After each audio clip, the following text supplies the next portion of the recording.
This is How You Lose Her by Juno Diaz. For Marilyn Ducksworth and Miho Cha, in honor of your friendship, your fierceness, your grace. Okay, we didn't work. And all memories, to tell you the truth, aren't good. But sometimes there were good times. Love was good. I loved your crooked sleep beside me and never dreamed afraid. There should be stars for great wars like ours. Sandra Cisneros. The sun, the moon, the stars. I'm not a bad guy. I know how that sounds. Defensive, unscrupulous. But it's true. I'm like everybody else. Weak, full of mistakes, but basically good. Magdalena disagrees though. She considers me a typical Dominican man, a sucio, an asshole. See, many months ago, when Magda was still my girl, when I didn't have to be careful about almost anything, I cheated on her with this chick who had tons of 80s freestyle hair. Didn't tell Magda about it either. You know how it is. A smelly bone like that. Better off buried in the backyard of your life. Magda only found out because Homegirl wrote her a fucking letter.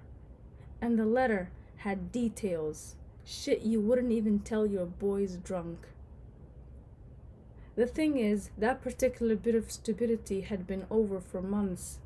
Me and Magda were on an upswing. We weren't as distant as we'd been the winter I was cheating. The freeze was over. She was coming over to my place, and instead of us hanging out with my knucklehead boys, me smoking, her bored out of her skull, we were seeing movies, driving out to different places to eat. Even caught a play at the crossroads, and I took her picture with some bigwig black playwrights. Pictures where she's smiling so much you'd think her wide-ass mouth was going to unhinge. We were a couple again, visiting each other's family, and on the weekends, eating breakfast at diners hours before anybody else was up, rummaging through the New Brunswick library together, the one Carnegie built with his guilt money. A nice rhythm we had going. But then the letter hits like a Star Trek grenade and detonates everything, past, present, and future. Suddenly her folks want to kill me. It don't matter that I helped them with their taxes 2 years running, or that I mow their lawn. Her father, who used to treat me like his hijo, calls me an asshole on the phone. Sounds like he's strangling himself with the cord. You no deserve I speak to you in Spanish, he says. I see one of Magda's girlfriends at the Woodbridge Mall, Claribel, the Ecuatoriana with the biology degree and the chinita eyes. And she treats me like I ate somebody's favorite kid. You don't even want to hear how it went down with Magda. Like a 5-train collision. She threw Cassandra's letter at me. It missed and landed under a Volvo. And then she sat down on the curb and started hyperventilating. Oh God, she wailed.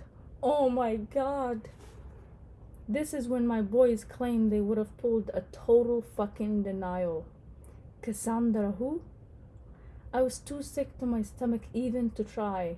I sat down next to her, grabbed her flailing arms, and said some dumb shit like, "You have to listen to me, Magda, or you won't understand."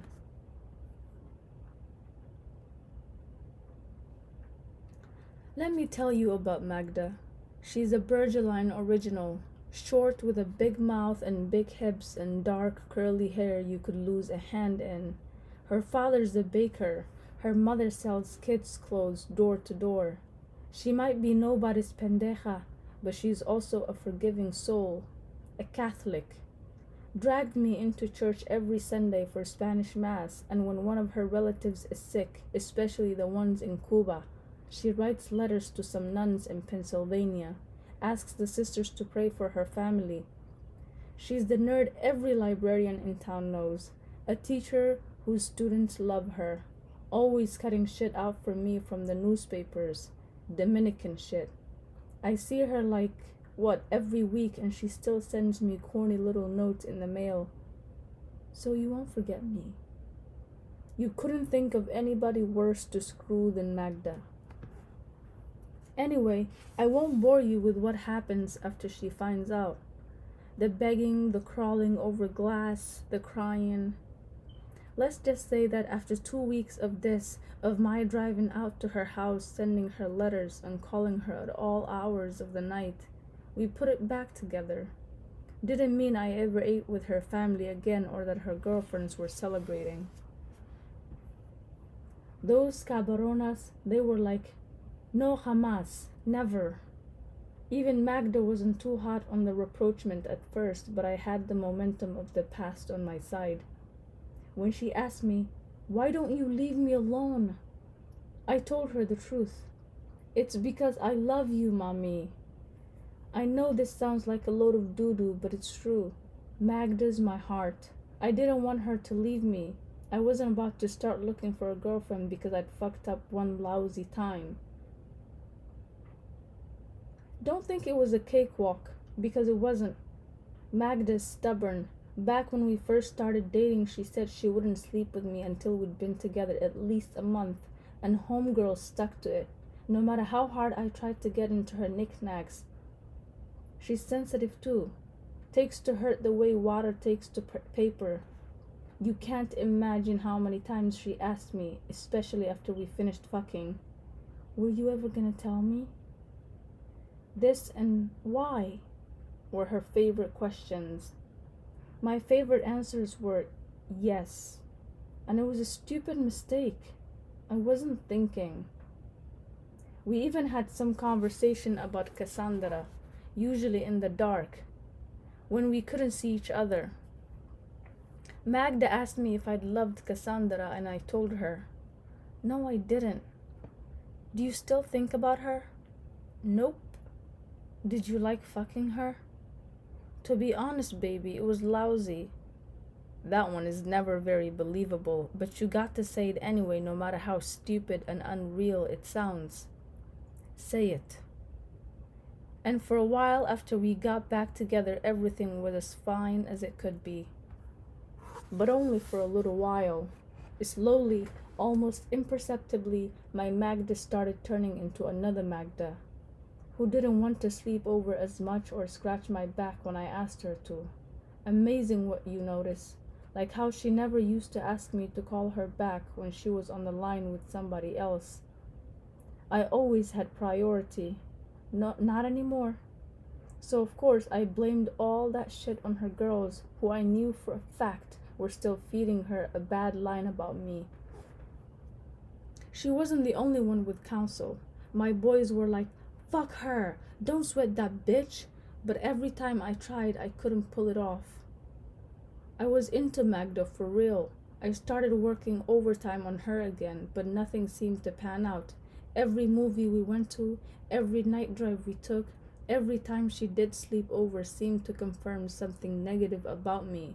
I felt like I was dying by degrees, but when I brought it up, she told me that I was being paranoid.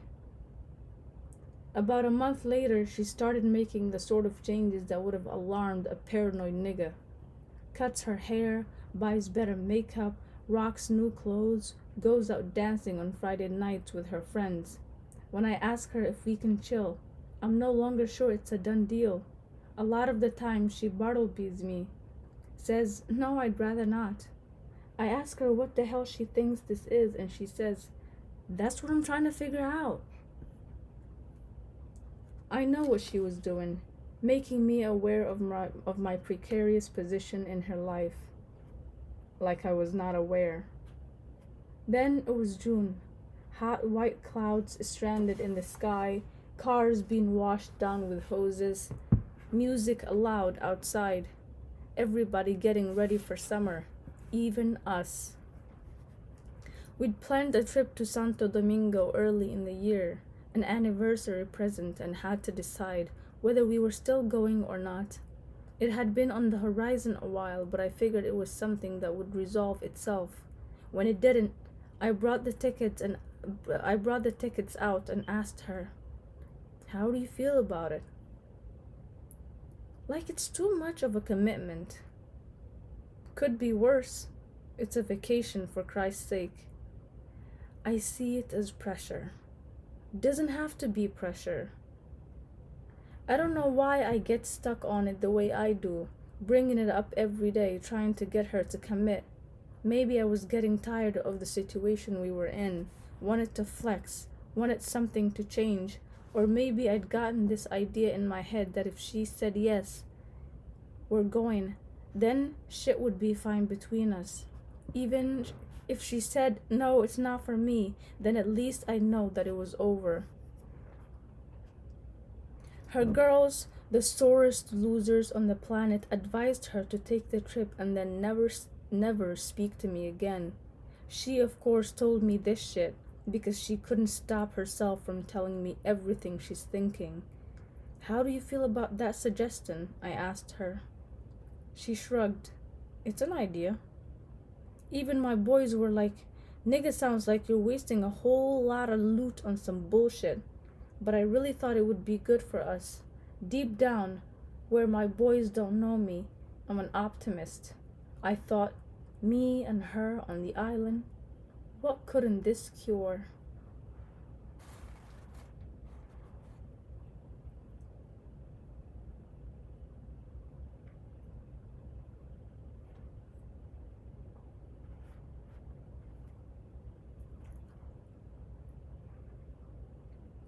Let me confess, I love Santo Domingo.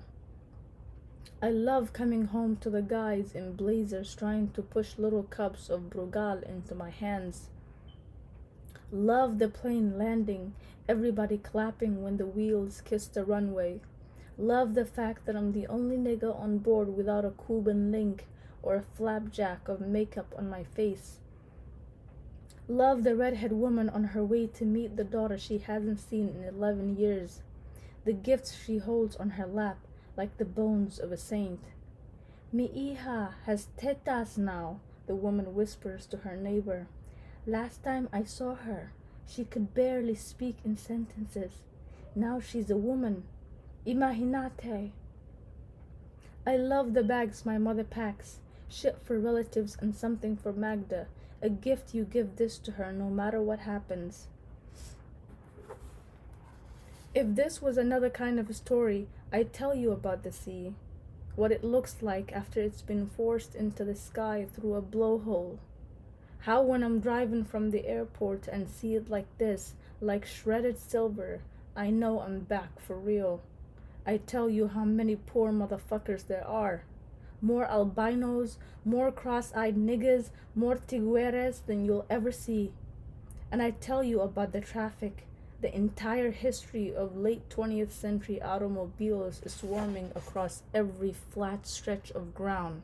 A cosmology of battered cars, battered motorcycles, battered trucks, and battered buses, and an equal number of repair shops run by any fool with a wrench. I tell you about the shanties and our no running water faucets and the sambos on the billboards and the fact that my family house comes equipped with an ever reliable latrine. I tell you about my abuelo and his campo hands, how unhappy he is that I'm not sticking around, and I tell you about the street where I was born, Calle 21. How it hasn't decided yet if it wants to be a slum or not, and how it's been in this state of indecision for years. But that would make it another kind of story, and I'm having enough trouble with this one as it is. You'll have to take my word for it. Santo Domingo is Santo Domingo. Let's pretend we all know what goes on there.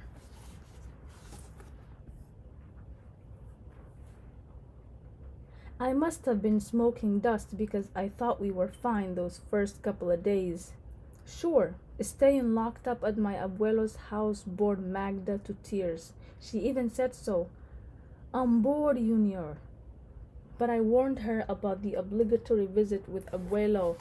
I thought she wouldn't mind. She's normally mad cool with the viejitos, but she didn't say much to him. Just fidgeted in the heat and drank 15 bottles of water. Point is, We were out of the capital and on Agua to the interior before the second day had even begun. The landscapes were super fly, even though there was a drought on, and the whole campo, even the houses, was covered in that red dust. There I was, pointing out all the shit that had changed since the year before. The new pizzarelli and the little plastic bags of the water the tigateros were selling. Even kicked the historicals. This is where Trujillo and his marine pals slaughtered the gavieros. Here's where Jefe used to take his girls. Here's where Balaguer sold his soul to the devil. And Magda seemed to be enjoying herself. Nodded her head, talked back a little. What can I tell you? I thought we were on a positive vibe. I guess when I look back, there were signs. First off, Magda's not quiet. She's a talker, a fucking boca. And we used to have this thing where I would lift my hand and say, "Time out." And she would have to be quiet for at least 2 minutes, just so I could process some of the information she'd been spouting. She'd be embarrassed and chastened, but not so embarrassed and chastened that when I said, "Okay, time's up," she didn't launch right into it again. Maybe it was my good mood. It was like the first time in weeks that I felt relaxed, that I wasn't acting like something was about to give at any moment. It bothered me that she insisted on reporting to her girls every night, like they were expecting me to kill her or something. But fuck it, I still thought we were doing better than any time before. We were in this crazy budget hotel near Pucamaima. I was standing on the balcony staring at the septentrionales and the blacked out city when I heard her crying. I thought it was something serious, found the flashlight and fanned the light over her heat-swollen face. "Are you okay?" She shook her head.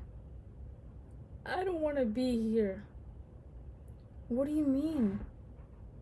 "What don't you understand? I don't want to be here." This was not the Magda I knew. The Magda I knew was super courteous, knocked on a door before she opened it. I almost shouted, "What is your fucking problem?" But I didn't. I ended up hugging and babying her and asking her what was wrong. She cried for a long time and then, after a silence, started talking. By then, the lights had flickered back on. Turned out she didn't want to travel around like a hobo. "I thought we'd be on a beach," she said. "We're going to be on a beach the day after tomorrow. Can't we go now?" What could I do? She was in her underwear waiting for me to say something. So what jumped out of my mouth? "Baby, we'll do whatever you want." I called the hotel in La Romana, asked if we could come early, and the next morning I put us on an express guagua to the capital and then a second one to La Romana. I didn't say a fucking word to her, and she didn't say nothing to me. She seemed tired and watched the world outside like maybe she was expecting it to speak to her. By the middle of day 3 of our all Quisqueya redemption tour, we were in an air-conditioned bungalow watching HBO. Exactly where I want to be when I'm in Santo Domingo. In a fucking resort. Magda was reading a book by a Trappist. In a better mood, I guessed, and I was sitting on the edge of the bed, fingering my useless map. I was thinking, for this I deserve something nice. Something physical. Me and Magda were pretty damn casual about sex, but since the breakup, shit has gotten weird.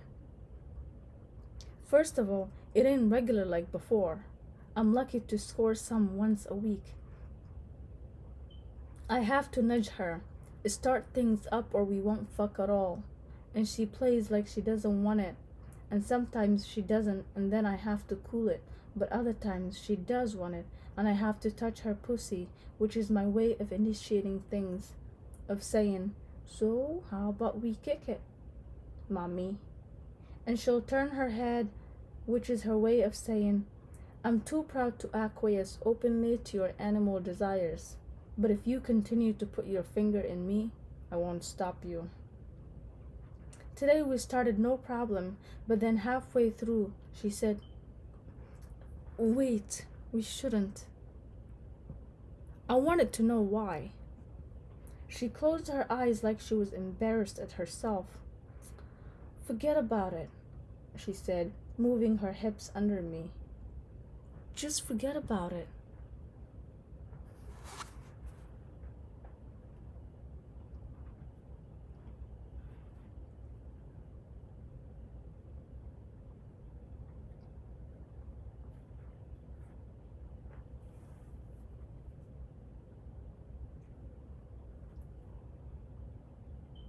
I don't even want to tell you where we're at. We're in Casa de Campo, the resort that shame forgot. The average asshole would love this place.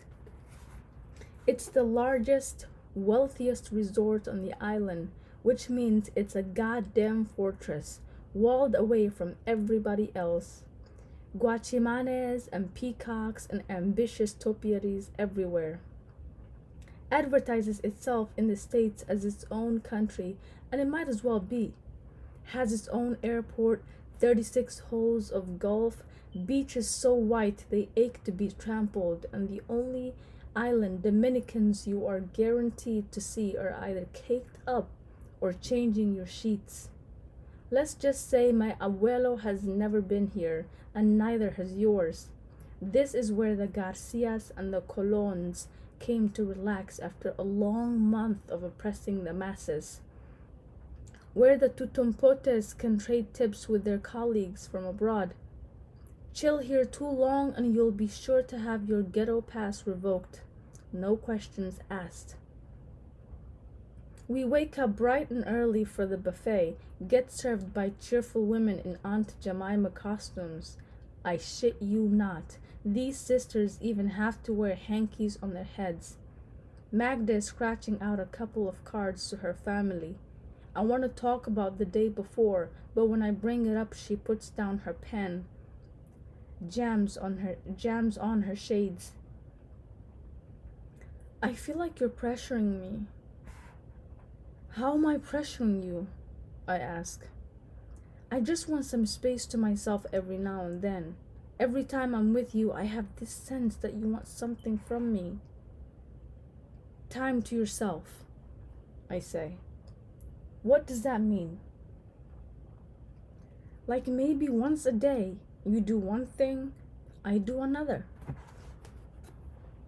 "Like when? Now?" "It doesn't have to be now." She looks exasperated. "Why don't we just go down to the beach?" As we walk over to the courtesy golf cart, I say, "I feel like you rejected my whole country, Magda." "Don't be ridiculous." She drops one hand in my lap. "I just wanted to relax. What's wrong with that?" The sun is blazing and the blue of the ocean is an overload on the brain. Casa de Campo has got beaches the way the rest of the island has got problems. These, though, have no merengue, no little kids, nobody trying to sell you chicharrones, and there's a massive melanin deficit in evidence. Every 50 feet there's at least one Eurofuck beached out on a towel like some scary pale monster that the seas vomited up. They look like philosophy professors like budget focals, and many of them are in the company of dark-ass Dominican girls. I mean, these girls can't be no more than 16, like puro ingenio to me. You can tell by their inability to communicate that these two didn't meet back in their left bank days. Magda's rocking a dope Ochun-colored bikini that her girls helped her pick out so she could torture me, and I'm in these old ruined trunks that say Sandy Hook forever. I'll admit it, with Magda half naked in public, I'm feeling vulnerable and uneasy. I put my hand on her knee. I just wish you'd say you love me. Junior, please.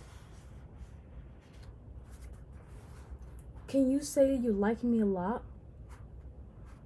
Can you leave me alone? You're such a pestilence. I let the sun stake me out to the sand. It's disheartening, me and Magda together. We don't look like a couple. When she smiles, niggas ask her for her hand in marriage. When I smile, folks check their wallets. Magda's been a star the whole time we've been here. You know how it is when you're on the island and your girl's an octoroon. Brothers go ape shit. On buses, the machos are like, "Tu si eres bella muchacha." Every time I dip into the water for a swim, some Mediterranean messenger of love starts rapping to her. Of course, I'm not polite. Why don't you beat it, Pancho? We're on our honeymoon here. There's this one squid who's mad persistent, even sits down near us so he can impress her with the hair around his nipples, and instead of ignoring him, she starts a conversation. And it turns out he's Dominican too, from Quisqueya Heights, an assistant DA who loves his people. Better I'm their prosecutor, he says. At least I understand them. I'm thinking he sounds like a sort of nigga who in the old days used to lead Buana to the rest of us. After 3 minutes of him, I can't take it no more and say, "Magda, stop talking to that asshole." The assistant DA startles. "I know you ain't talking to me," he says. "Actually," I say, "I am." This is unbelievable. Magda gets to her feet and walks stiff-legged toward the water. She's got a half moon of sand stuck to her butt. A total fucking heartbreak. Homeboy's saying something else to me, but I'm not listening. I already know what she'll say when she sits back down. Time for you to go do your thing, and me to do mine.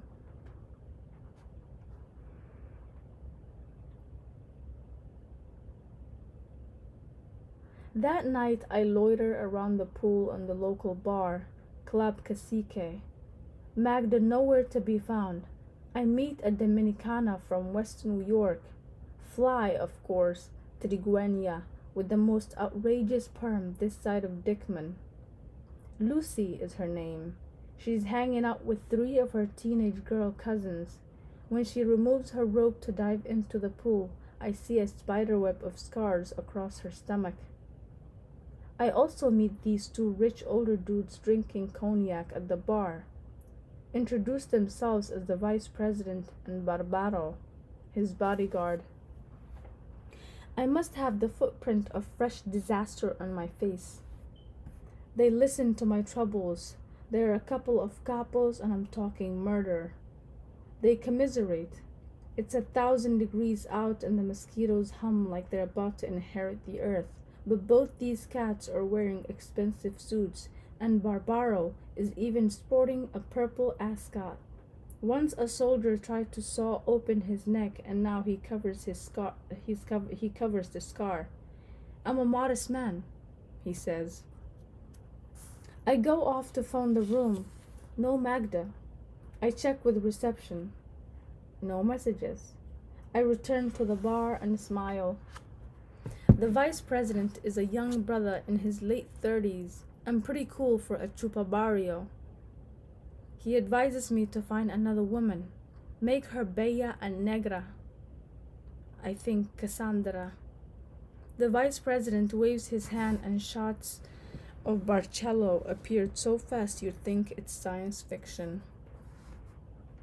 Jealousy is the best way to jumpstart a relationship, the vice president says. I learned that when I was a student at Syracuse. Dance with another woman, dance merengue with her, and see if your heva's not roused to action. You mean roused to violence? She hit you? When I first told her, she smacked me right across the chops. Pero hermano, why'd you tell her? Barbaro wants to know. Why didn't you just deny it? Compadre, she received a letter. It had evidence. The vice president smiles fantastically, and I can see why he's a vice president. Later, when I get home, I'll tell my mother about this whole mess, and she'll tell me what this brother was the vice president of. They only hit you, he says, when they care. Amen, Barbaro murmurs. Amen.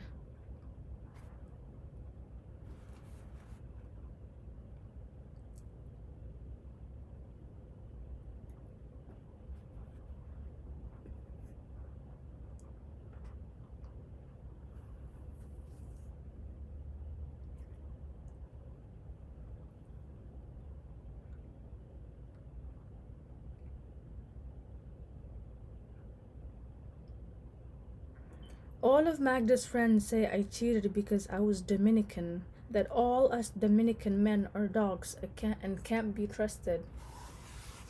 I doubt that I can speak for all Dominican men, but I doubt they can either. From my perspective, it wasn't genetics. There were reasons, casualties. The truth is, there ain't no relationship in the world that doesn't hit turbulence. Mine and Magda's certainly did. I was living in Brooklyn and she was with her folks in Jersey. We talked every day on the phone, and on weekends we saw each other. Usually I went in. We were real Jersey too. Malls, the parents, movies, a lot of TV. After a year of us together, this was where we were at. Our relationship wasn't the sun, the moon, and the stars, but it wasn't bullshit either. Especially not on Saturday mornings, over at my apartment when she made us coffee Campo style, straining it through the sock thing. Told her parents the night before she was staying over at Claribel's. They must have known where she was, but they never said shit.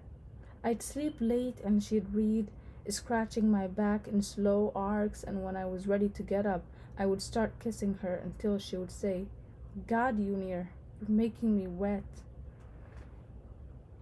I wasn't unhappy and wasn't actively pursuing ass like some niggas. Sure, I checked out other females, even danced with them when I went out, but I wasn't keeping numbers or nothing.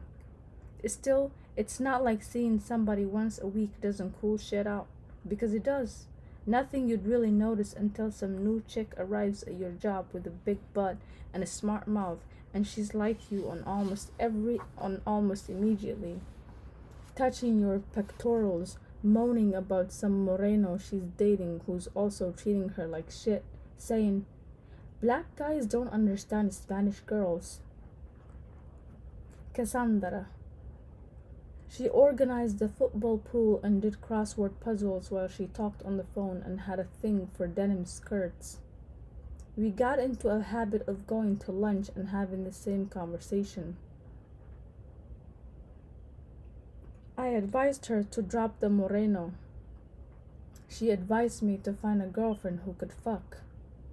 First week of knowing her, I made the mistake of telling her that sex with Magda had never been top notch. God, I feel sorry for you, Cassandra said. At least Rupert gives me some grade A dick.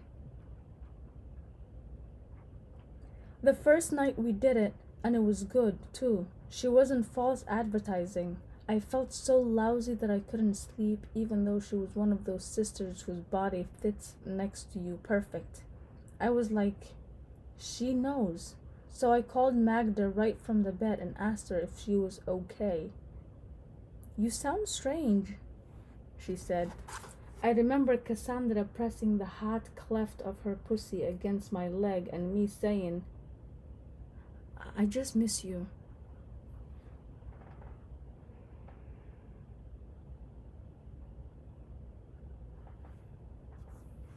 Another perfect sunny Caribbean day, and the only thing Magda has said is, "Give me the lotion."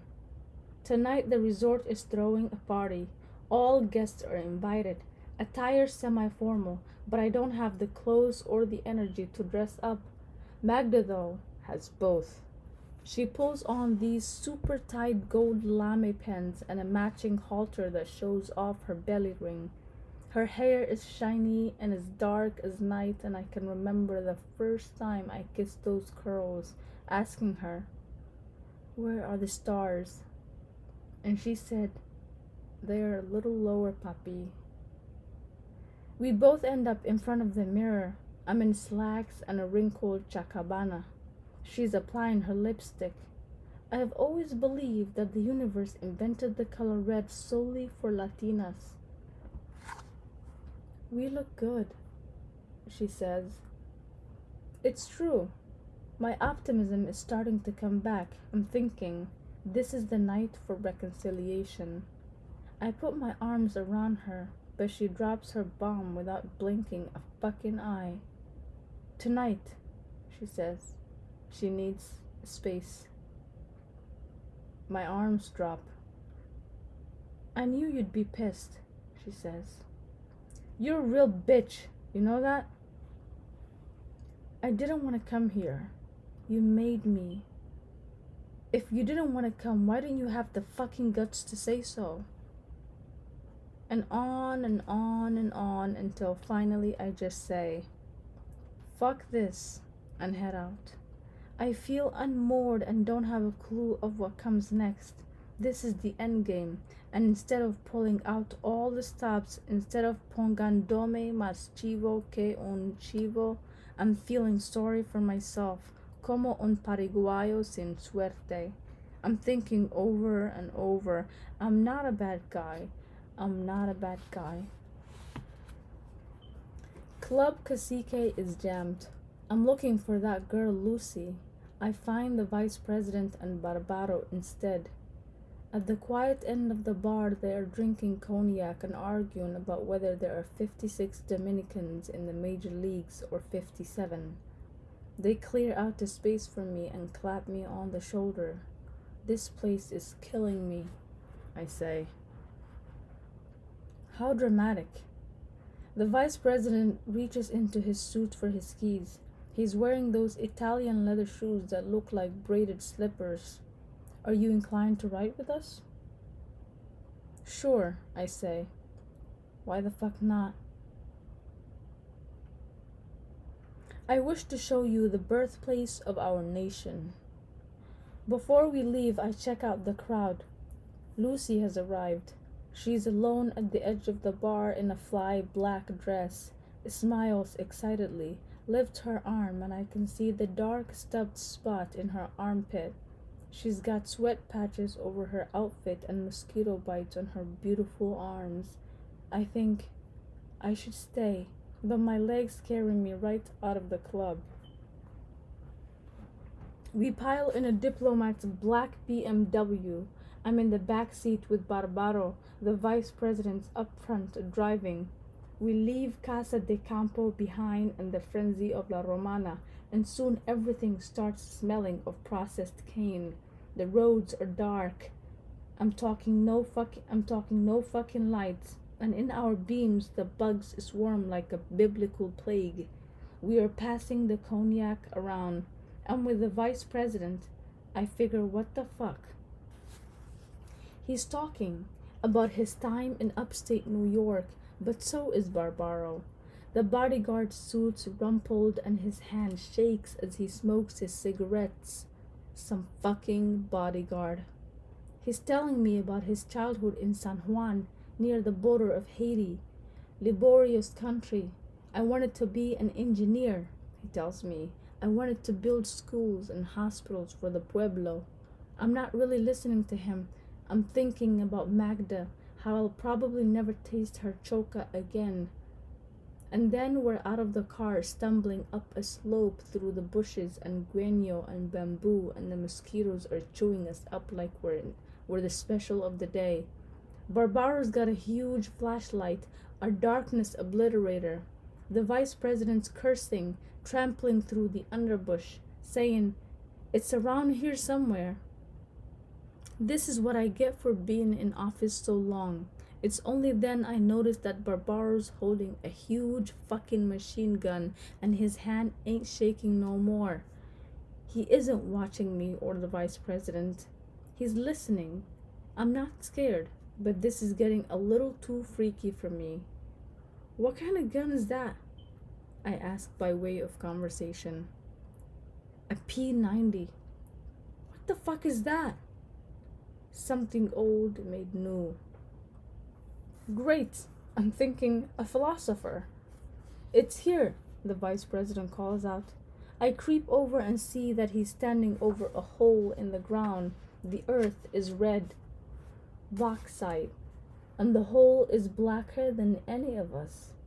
This is the cave of the Hagua, the vice president announces in a deep, respectful voice, the birthplace of the Tainos. I raise my eyebrow. I thought they were South American. We're speaking mythically here. Barbaro points the light down the hole, but that doesn't improve anything. Would you like to see inside? The vice president asks me.